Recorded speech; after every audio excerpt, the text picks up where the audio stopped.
problema dell'emergenza infermieri è un problema che a nostro avviso oggi è forse ben peggiore del Covid. Carenza di infermieri. Roberto Volpe, il presidente dell'URIPA, l'Unione regionale degli istituti per anziani, lancia un allarme che le istituzioni sembrano non voler cogliere. 32.500 i posti letto nelle case di riposo del Veneto, 3.500 gli infermieri che servirebbero. Oggi a noi mancano più di 1500 infermieri.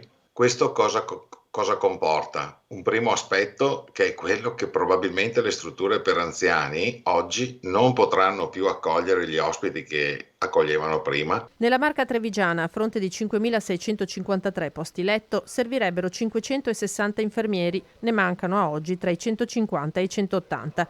Gli istituti, dice Volpe, saranno costretti a ridurre il servizio erogato. Sul mercato non ci sono infermieri in Italia e neppure all'estero, come era un tempo.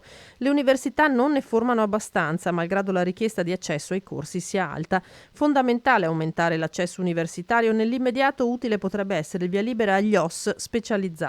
Una sorta di vecchio, quello che era una volta l'infermiere generico, ovvero un operatore un po' più formato che possa aiutare l'infermiere. Non dico che rischiamo di chiudere le strutture per anziani, però lo dico, sì, perché l'infermiere oggi è la figura cardine nelle nostre strutture. Che i giovani infermieri lasciano le RSA per gli ospedali, continua, non è una questione di maggiori compensi. Il fascino dell'ospedale è quello che li ha attratti nel momento in cui si sono iscritti. Cioè, ci sono platee il cui valore è superiore al valore economico e questo è l'ospedale. Un problema che viene da lontano e destinato a peggiorare in futuro. È proprio un problema di domanda e di offerta e dobbiamo chiederci anche perché anche in questo ultimo anno, pur sapendo, non si è fatto niente.